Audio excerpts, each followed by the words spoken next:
So I think on this episode, we're going to do something a little unique. We were invited into 75th Ranger Regiment, and we've got some really cool guys sitting around us at the table, and Paul's joining me on this episode. And hey, guys. And I think it would be really nice for us to dive into some of the things that we get in terms of questions. I know you guys do in terms of social media and such, where people have the opportunity to reach out to you about what is it like, how do I get in, and all those types of things. So I want to start first maybe with you guys introducing yourself. Good morning. I'm Captain Young. I'm the Regimental Recruiting Detachment OIC, and I manage a 12-man team that is stationed around the United States. I've got a few of those members here with me today. Basically, I'm the manager of a 12-person unit within the 75th Ranger Regiment composed of active duty Rangers who recruit and serve as the conduit between volunteers off what we know as the street, as well as in-service volunteers who all want to come to the 75th Ranger Regiment. So I've got a couple of them here with me today, and they're going to introduce themselves, explain our mission, and exactly what it is we do. Yeah, so I'm Sergeant First Class Bishop. I'm the recruiting NCOIC. Work alongside with Captain Young. Yeah, so generally for us, work with my recruiting LNOs. We have them stationed at 6 locations throughout the world, and what we kind of do is we go to all the AIT locations. We're talking to those individuals, getting them interested, kind of letting them see the process in order to come to the 75th Ranger Regiment, and then we're also recruiting those in-service individuals. So that's going to be Staff Sergeant Anderson is going to talk a little bit later, and he's kind of helping with that process. Okay. I'm just curious for both of you guys, if you guys can give a little bit of your background as to how it is that you even arrived here. I know that there are many different avenues that we're going to talk about for people getting into the regiment. What was the route? Kind of give me an idea for the both of you guys. Okay, yeah, so I came in as a 11 Bravo or 11 X-ray. I came in with the option 40 contract, and what I did was I went to my recruiter, told him I wanted to be a Ranger. He showed me the 11 Bravos or 11 X-ray series. I was like, yep, that's what I want to do. Didn't really have a good idea of what the Rangers were, but I knew they were cool guys. I wanted to do that. So went ahead, signed up for that, and then from that process, I went into OSA, went to the RIP at that time, so the Ranger Indoctrination Program, which is now the Ranger Assessment and Selection Program. Back then, it was a 4-week process, kind of went through that, graduated, went to my Gaining Battalion after that.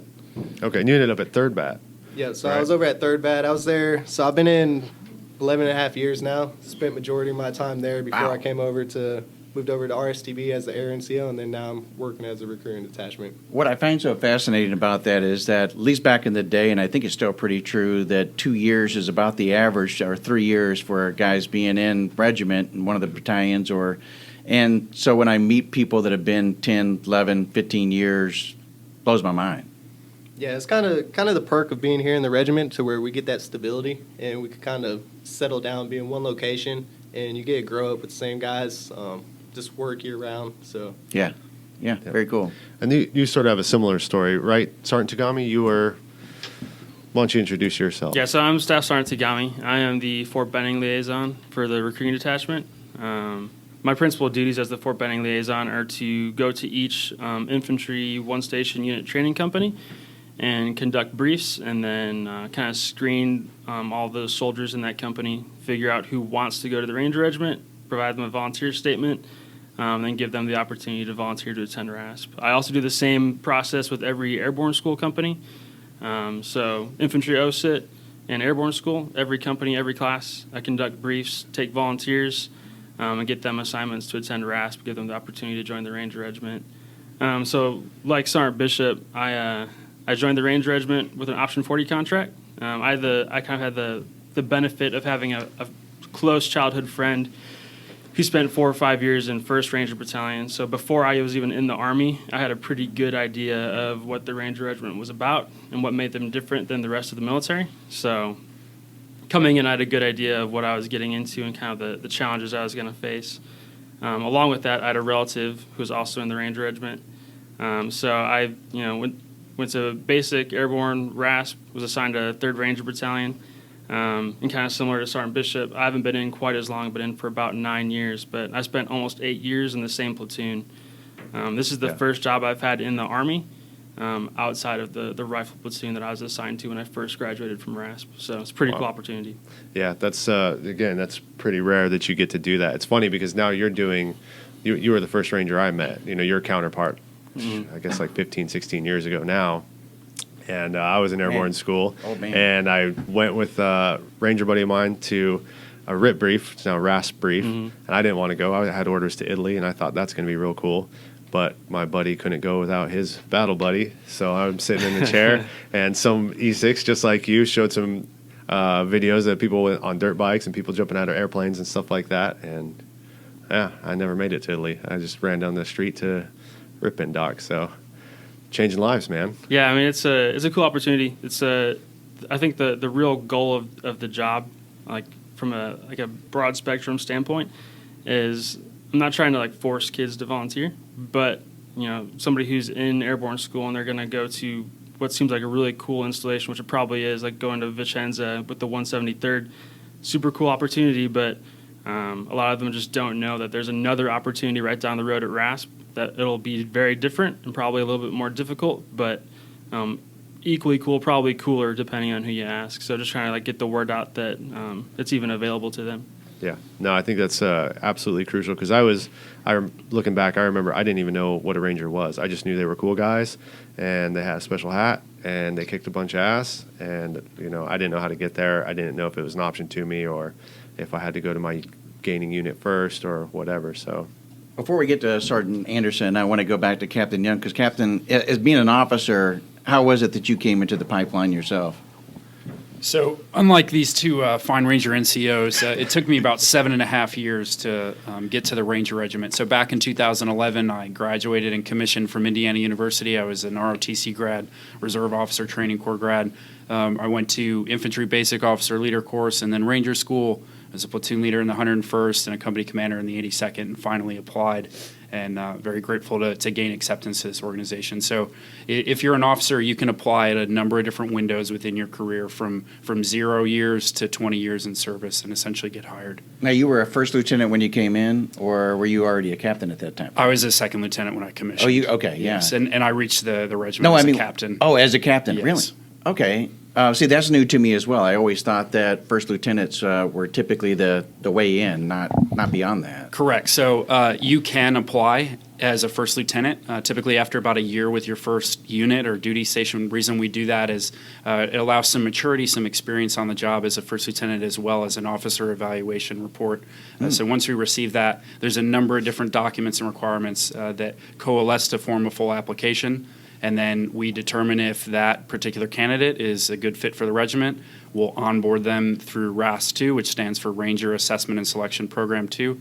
It's a 3-week program for E6s to E8s and O2s to O3s and even O4s, which is first lieutenant through majors. I'm glad you actually mentioned that because those individuals who are on active duty right now that may be looking either officer or enlisted, and they may think, okay, I'm too far, removed to be able to get into regiment. But that was something I wanted to do when I was a younger guy. Now I'm an E6. I can't do that, But yeah, the answer is you can. Absolutely not, and they should not deselect themselves. Allow us to do that and allow us to train you and determine if you're going to be a good fit. Yeah, I remember back in the day, the pipeline for a lot of first lieutenants even coming in was if you were a second lieutenant, the best way to do it was to go over to Korea at that time frame, and get your first lieutenant and, the regiment really at that time frame, and Tracy may remember, really liked first lieutenants coming in with Korean experience because you were on the DMZ, you had the option to really see more of what it would be like.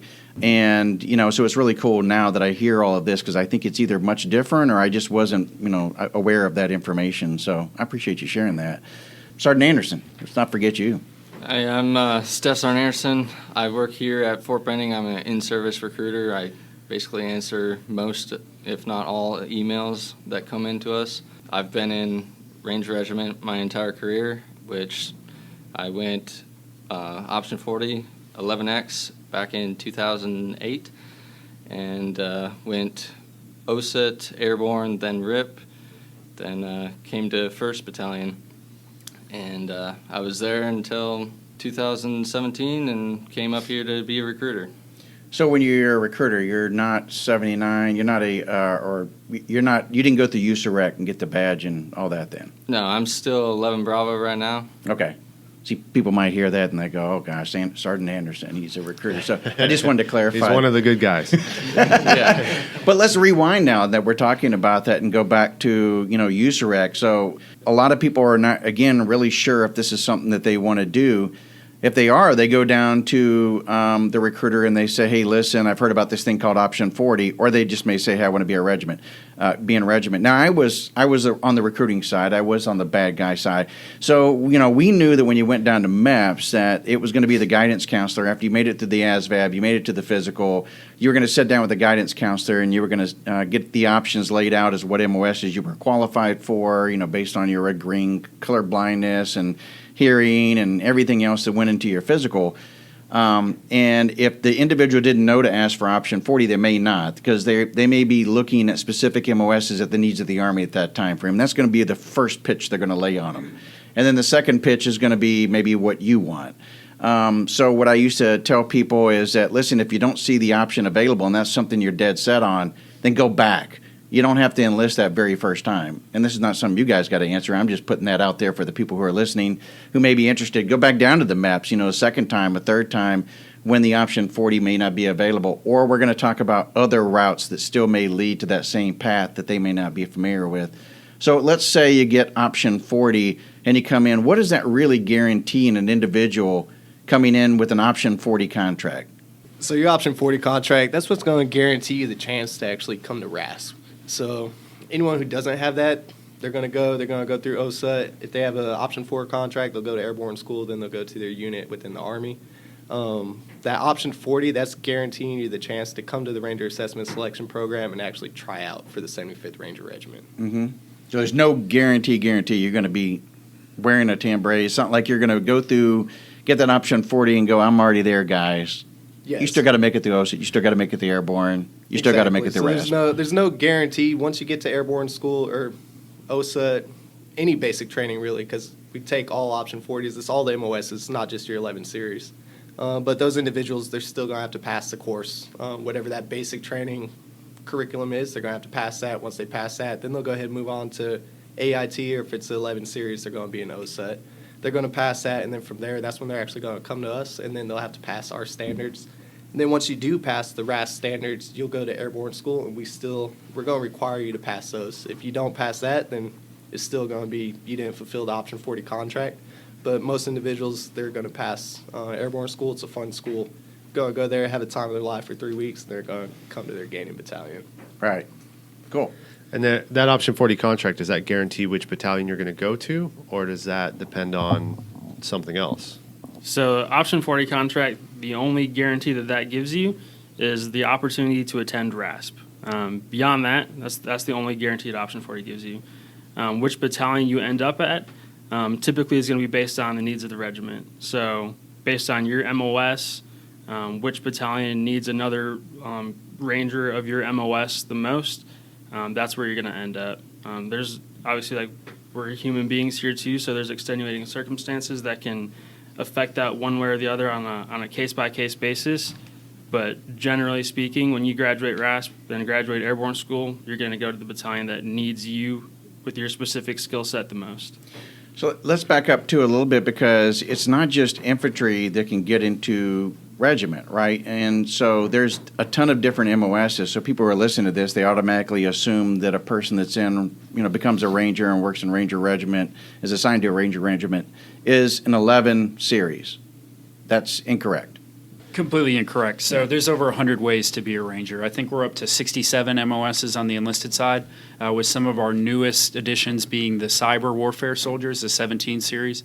And then for officers and warrant officers, don't want to forget warrant officers, we've got about an additional 30 to 40. And we have some very niche-like functional areas of officers that serve on the regimental staff. So there's an abundance of ways to serve as a U.S. Army Ranger in your respective MOS. I think I like what you said initially. You said something about let us deselect you. Don't start deselecting yourself. So again, if you come into an MOS and you think, oh, it doesn't match, well, okay, then submit and find out. Let the regiment say, no, we don't need you. I think that's a good way of putting it. So once you get in and you're in OSUT, you mentioned earlier that you're going to meet you, because you're going to come into the OSUT and you're going to lay out a presentation about how to be a ranger or what it takes to be a ranger. Yeah, absolutely. So as the Fort Benning liaison, my office is on Sand Hill, like in infantry basic training land over there. So there's about 40 basic training companies on Sand Hill, and every time a company is in cycle, about midway through, a little bit after midway through their training cycle, and when they hit AIT, I'll go over and conduct a brief and kind of lay out what it means to be in the Ranger Regiment, what we do, what it takes to get to the Ranger Regiment, and then at that point, anybody that wants to volunteer to attend RASP has the opportunity to volunteer.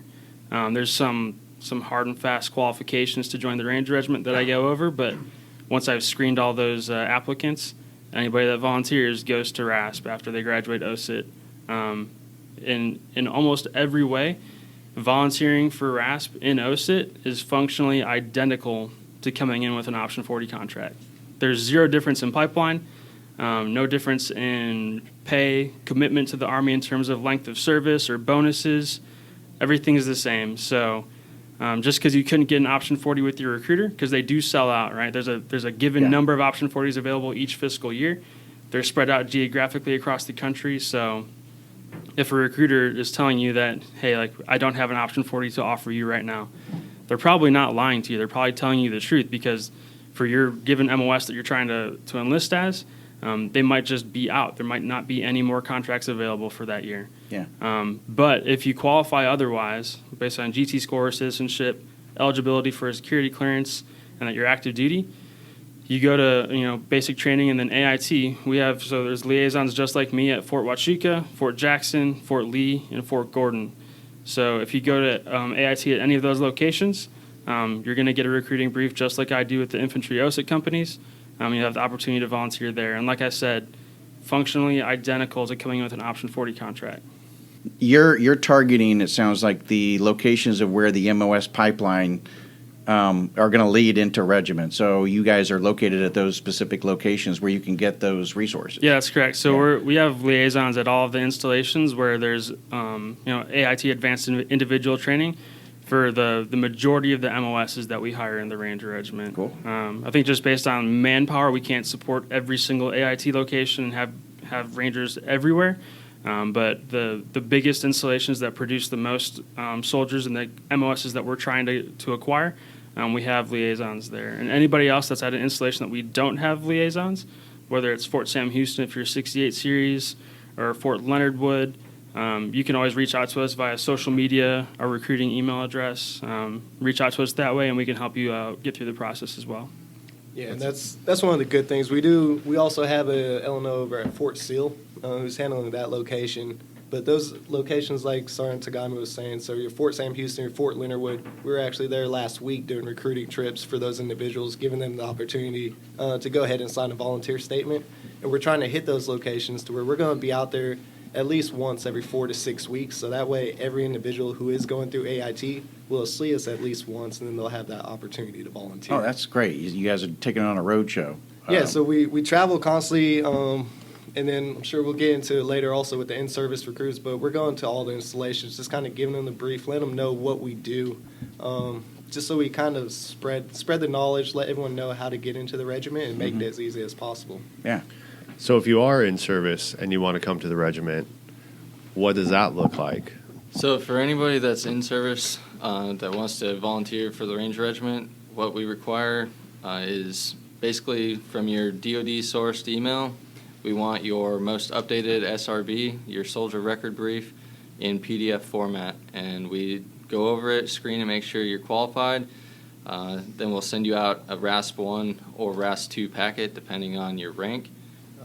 So once you complete your RASP 1 or 2 packet, you send it back to that email, the 75recruit@socom.mil, and we'll make sure it's complete, and we'll send you ATARS reservation if you're E4 non-promotable or below.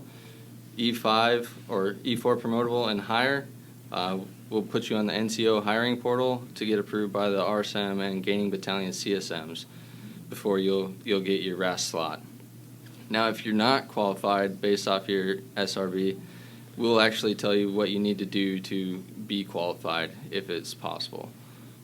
Wow. So you're kind of meeting these people in the middle. It's not just like in the old days, it's like you're either good enough or you're not good enough, and you sometimes aren't even really assessed before they say, no, you don't look like a Ranger, which is really, really old school, I think, even before my generation. Yeah, but you're actually going to meet these people in the middle a little bit, tell them, hey, you're not quite there yet, but these are some of the things you can do to get there. Yes, we'll send out PT programs if you need it. We'll tell you if you need to improve your GT score or get a secret clearance, or if you need to wait because of a DRO state. So like some of the issues we're going to run into, just like GT scores for one thing, how we talked about meeting in the middle. Right now we require 105 GT score for you to come to the regiment, but we're going to be able to waive cases. It's a case-by-case basis. We could waive it down to a 90 GT score. So just depending what your MOS is, everything like that, that's where we're going to kind of work with you, and we could get you down to a 90 if you're a qualified individual. Pretty much right now, all of our 11 series, they're not going to be able to come in with a waiver. They're going to have that 105 if they're an in-service individual or coming from OSUT. All other individuals, though, is going to be basically a 90 to where we could waive it down to. So that's just one of the things we're currently doing, but that's going to change all the time, just depending on the manning of the regiment, what we actually need. So one of the themes I'm hearing here is don't deselect yourself. Yeah, I keep hearing that over and over again in this conversation, which is very different than what I guess it used to be. Well, I think it might have always been that way, not to deselect yourself. Like, you got to show up and do it, and if you make it, you make it. But I don't think anybody knew that. No. You know, you I don't think it was hear widely it on the publicized. outside. Yeah, Right. That's awesome. Well, so then there's another opportunity, right? Because after OSUD, you've got airborne school, and I know you guys used to come into airborne school as well. Yeah, so Sergeant Tagami again. I, being the Fort Benning liaison, I brief infantry OSUT and airborne school as well. So with airborne school, the process is very similar. Typically, it's going to be day 3 of the course at 05 in the morning. So it's an early day, but anybody that's interested in the Ranger Regiment can come out to that brief. And same kind of format, right? Like who we are, what we do, what it takes to get to the Ranger Regiment. And then again, the opportunity to volunteer if you're interested. And then at that point, again, same screening process, find the qualified applicants, and then they're going to get put on assignment to attend RASP. So for the airborne school brief, just like any of the basic training briefs, you have to be an IET soldier, so initial entry training soldier. Meaning you're in trainee status, haven't arrived at a permanent duty station yet in your career.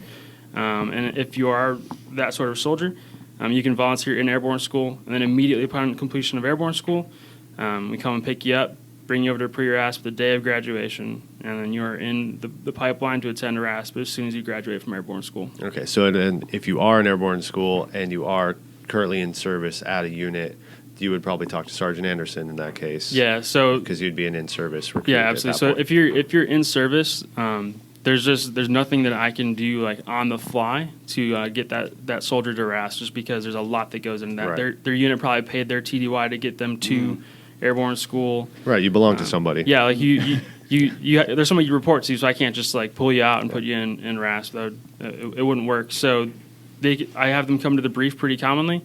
I can answer their questions, get them contact info, so that when they do get back to their unit, they have all the information that they need to get the process started. I also thought I heard something in the conversation where you guys had mentioned that you can go from OSUT, you can go to RASP, and not the airborne piece in between. So is that now the situation?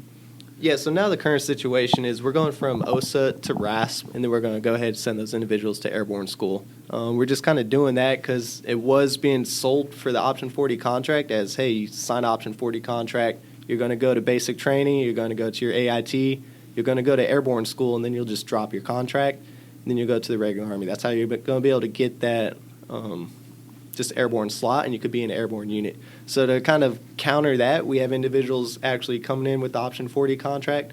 We're going to send them to RASP after OSUT before going to airborne school. So it's kind of helped with our numbers, and we've seen a change in how many people actually quit voluntary withdrawal versus when it was flip-flop. Okay, So that's a positive increase, I'm guessing. Yeah, so it's been a positive increase for us. Awesome. We've decided we're going to come to the Ranger Regiment. We've got our RASP date. We pass it. We get our tambourine. And then I guess if we've come from OSUT, now we're going to airborne school. But then we get to our unit. What can we sort of expect? Because you guys must get asked this question a lot. They say, hey, I think I want to be a Ranger. I want to be a badass. But what's it like when I'm there? So what do you tell these people? So what I typically brief to soldiers, this is me slightly off topic at first, kind of having to do with like the don't deselect yourself. The RASP, it's only 8 weeks long for RASP 1. And that is the entirety of the pipeline to join a special operations unit. We're pretty unique in that way. So RASP, it's an 8-week training pipeline with assessment and selection built in, because that's the only touch point that we have with soldiers before they're full-fledged Rangers in the Ranger Regiment. So it's important to not deselect yourself, because the RASP cadre do a super good job of figuring out who is a good fit for the organization and who is not. So when you attend RASP, you just have to go there with your best foot forward, make sure you've prepared yourself as much as you possibly can. Attend RASP, and then let us select you to send you to a unit or to a battalion. So once you get to a battalion, though, RASP is only 8 weeks long. We can build on the fundamentals that you learned during basic training and kind of teach you some slightly more advanced marksmanship, some breaching training, a little bit of medical training.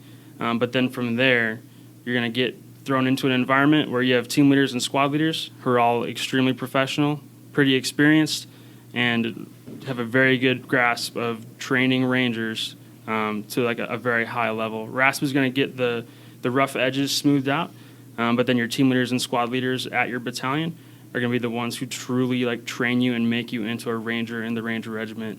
It's a super fast-paced environment.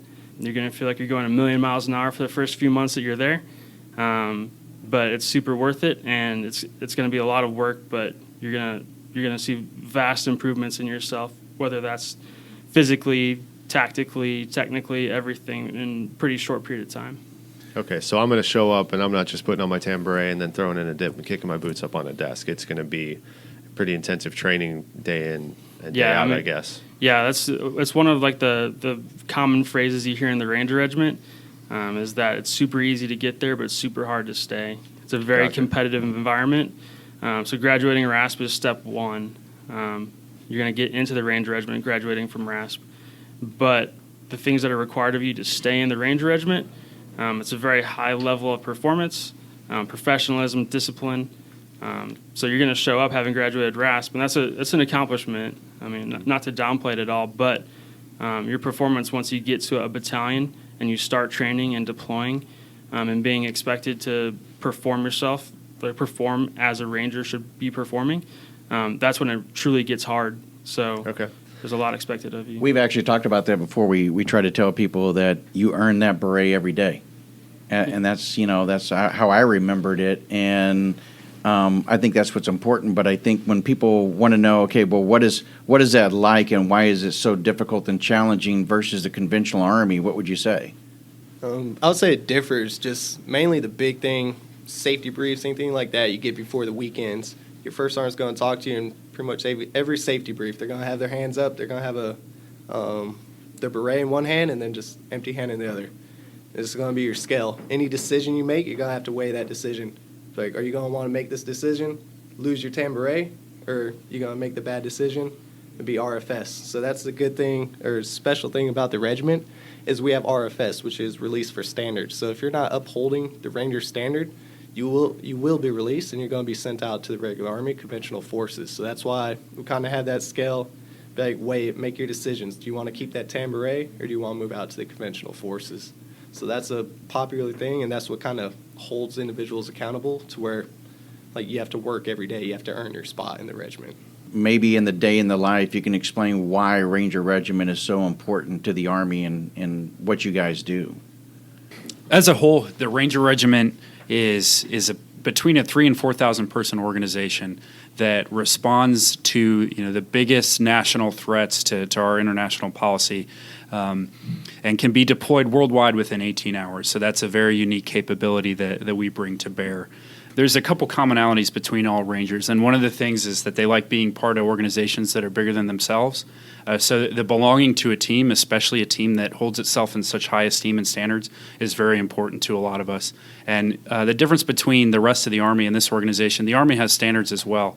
But this unit, I can attest, coming from the regular Army after about 7.5 years of experience, this unit upholds the standard without question. It's a common question to ask, how many times do I have to prove myself a Ranger? And it's every day. And we actually honor that. Every year, every Ranger has to take the standards. We have to pass the same physical requirements. We can't have any pending UCMJ, or you end up getting RFS. So it's a very pristine organization in that regard.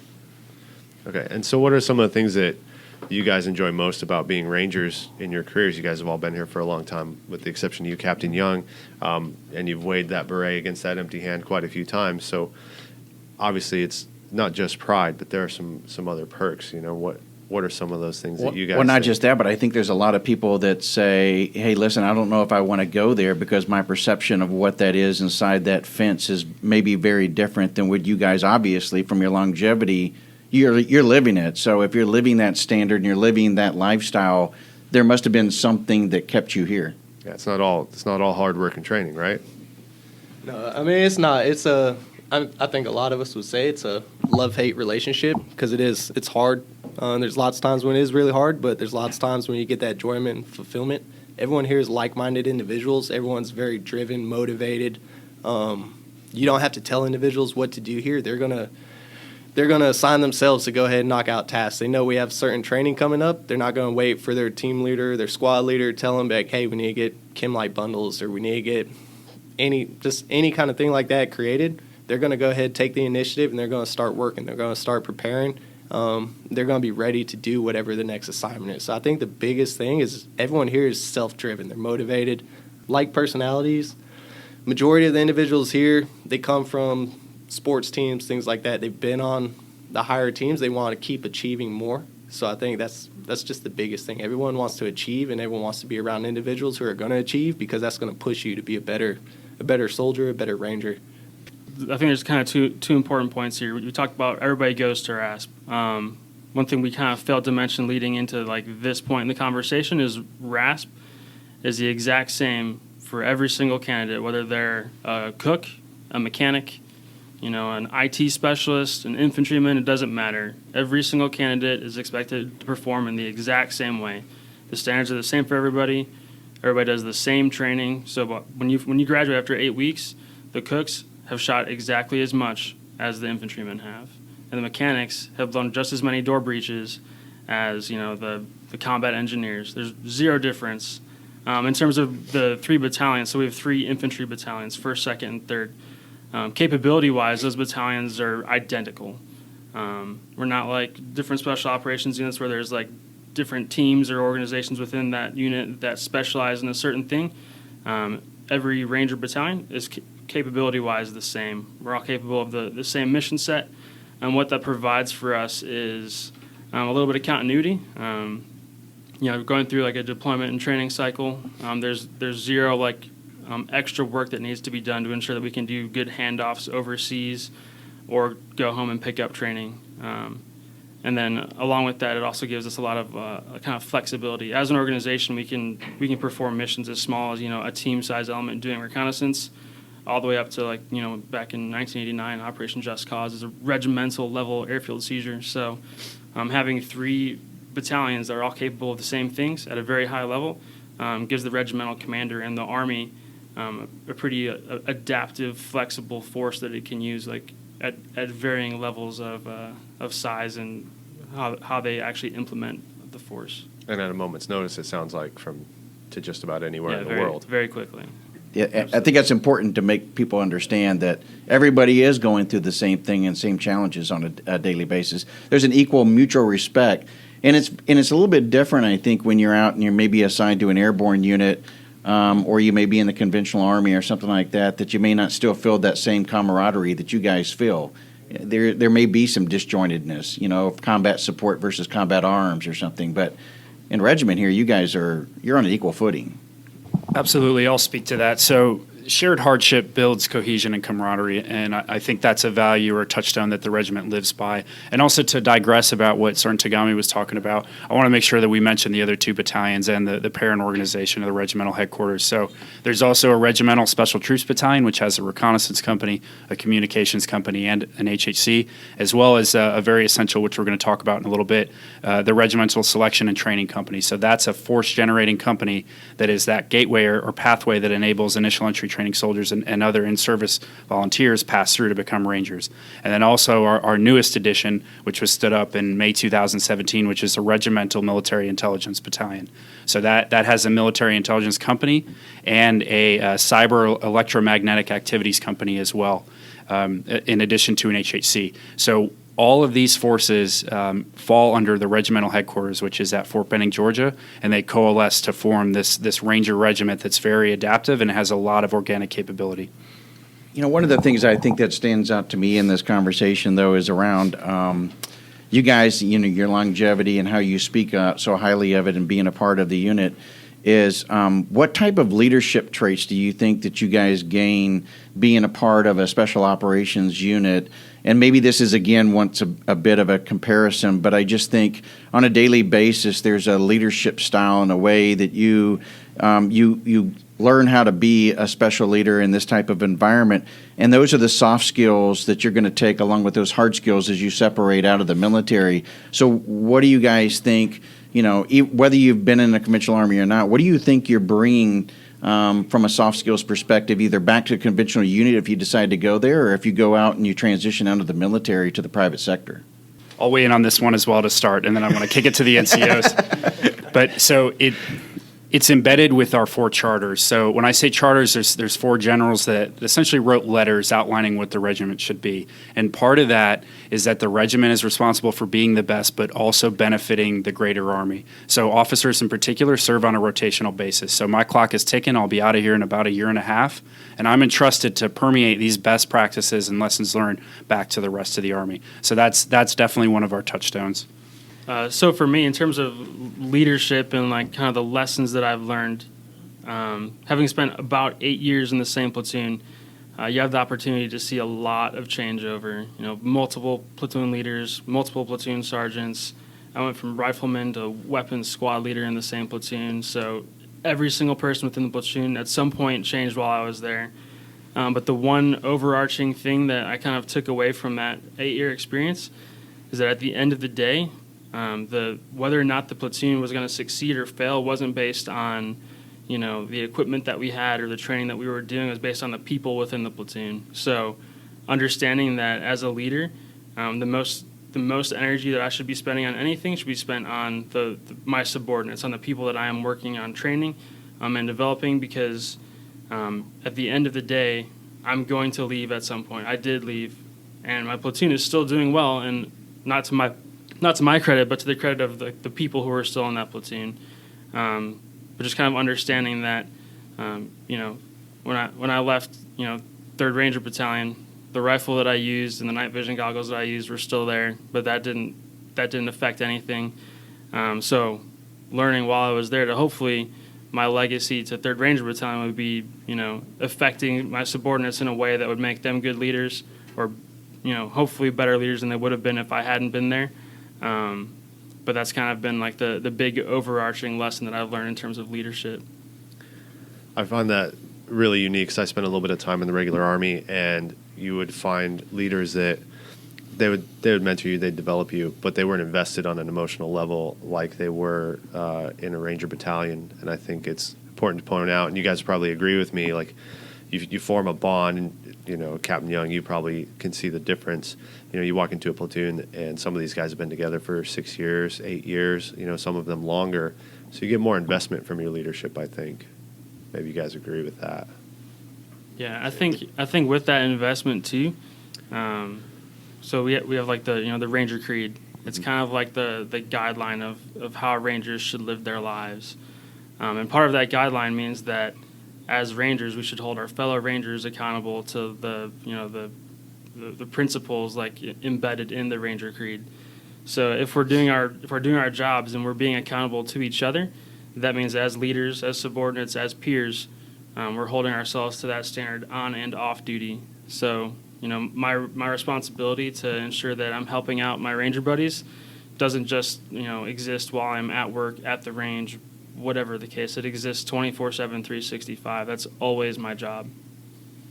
Yeah, as somebody who's left the regiment, I can say that there's a distinct lack of support once you leave that circle that I haven't found anywhere else. I don't think there really is a parallel for that. So that goes back, though, to Captain Young, or what you were describing, that's kind of your responsibility as a leader, especially an officer who've come into the regiment and served in a leadership role, to take those same traits as much as you can and apply them back into the conventional Army, so that those forces are trying to understand what it means to have cohesion, a teamwork, good leadership, and understand that we're clearly doing something so we can accomplish a mission later on. So it's important. Today's mission is just as important as that mission that we're training for as well. And I think that's what the idea and the intent a lot of regiment as well is to breed good NCOs, good officers, and in this type of setting so that you can go back within the conventional Army and continue that, or at least bring that out there. And that's what I think. I think just like Staff Sergeant Comments talking, the Ranger Creed, that's kind of, we all live by that. That's our pride and joy, basically. That's the morals. That's everything we want to do. And in it says we're going to set the example for others to follow. I think the biggest thing is those individuals we work with. We're training those individuals. So even when you're a leader, when you're a squad leader, you're a platoon sergeant, you're training the individuals below you to actually take your job. No one's against each other. Like, you want those individuals to come up. You want those individuals to keep going. You want to see them progress, and you want to see them succeed. So I think that's the biggest thing. And like we were talking, individuals here have been together for 6 years, 8 years. So I know everyone says it, but it truly is like a family here. We have a lot of younger Rangers, things like that too. So everyone within the platoon, even when we're not at work, work's over, everyone in the platoon is hanging out together. So the weekends, we're all together. We're at barbecues, like going out, hanging out, go to the bar, whatever we're doing. Everyone stays together. So you have that bond, and I think that's what makes us so tight, and that's what the camaraderie comes from. And then that's where we're able to hold each other accountable. So once we do go out to conventional forces, we're living that same motto still. We want to set the example for others to follow. And we get out there, and it's a little different because individuals do come. They're there for 2 years, 3 years, then they're going on to their next assignment. So we get there, and we've seen what it looks like. We know how individuals could work together when they do actually get on board. Everyone's on the same page, and we're trying to accomplish the same goal. So once we're out there, it just makes it a lot easier. I think that's where our leadership comes into effect, where we're trying to get that same, we're trying to get the same results that's from the regiment. It brings individuals in to where it's kind of encompassing and kind of makes that the mentality of wherever you're at. I think that applies to everyday living, no matter where you are, whether you're out in the private sector or you're in a conventional Army. What you just said, the whole idea of being an NCO definitely is about to make those people below you, your subordinates, that much better to replace you. It's to lift them up, not to lift yourself up. It's not about you trying to get more trinkets and more awards and stuff like that. It really is supposed to be about that. So, definitely if you're in a unit in the conventional Army and you're not finding that within your unit, you can certainly wait to the next PCS, or you can put in to come to regiment, it sounds like, if you're really looking for that, because that's what you experience here on a daily basis. Yeah, exactly. So we get to schools, and we're going to the schools, and that's what happens with our leadership. So when you are a private, that's when you're going to all your schools. When you're a sergeant, that's when you're getting some of your cooler schools. You're a squad leader, that's when you're kind of pushing it down to your privates. You want them to get those same opportunities. You want them to come up in training also. So that's where you're kind of start separating yourself to where it's not you're training to make yourself better. You're training to actually progress your career. That's where you've made that switch and you're trying to bring the guys up underneath you, and then everyone's kind of progressing together. One of the things that we get a lot is, what is a Ranger? And, of course, there's Ranger School and there's Ranger Regiment. And so the question is, are they one and the same? Does Ranger Regiment run Ranger School? Because the whole idea is to become a Ranger, and it just seems like that's the right progression, but that's not the case, right? One belongs to TRADOC and one belongs to SOCOM, Special Operations Command. So there is a difference between the training and the real-life situation on a daily basis. But every one of you guys also have to go as, once you become a leader or identified as a leader, to go to Ranger School. So differences between Ranger School and the Ranger Regiment. Primarily, Ranger School is a school. It is run by the Army. It's based on combat leadership and learning how to, lead patrols and lead other people when they're extremely tired, extremely hungry, physically uncomfortable, all that. It's an extremely worthwhile school. Nobody in the Ranger Regiment will ever tell you that Ranger School is a waste of time. When you go to Ranger School, you're going to learn a ton about combat leadership and a ton about yourself. Probably more about yourself than you learn about combat leadership. But that being said, it's a school. Anybody can go to Ranger School. Any branch of service, Ranger School will host soldiers from foreign militaries. Anybody that is eligible to attend Ranger School. The Ranger Regiment is a special operations unit. We share the word Ranger in our names, but that's about where the similarities begin and end, is just in that single word. Part of service in the Ranger Regiment, this may be part of what confuses people sometimes. To become an NCO or to be an officer in the Ranger Regiment, you will go to and you will graduate from Ranger School. If you don't graduate from Ranger School as a combat arms MOS, you're eligible for release for standards from the organization. We send everybody to Ranger School because it's a super good way of, it's a good benchmark for leadership potential. So just like RASP is competitive and based on assessing and selecting the correct people to join the Ranger Regiment, Ranger School it's a good vehicle for determining who we should retain within the Ranger Regiment because of the potential that getting a Ranger tab demonstrates. So if you go to Ranger School and you graduate, and then there's another soldier that goes to Ranger School and does not graduate, we can, with like a fair amount of objectivity, say that the soldier who earned a Ranger tab at some point in their career has the potential or has a higher potential to be a good leader.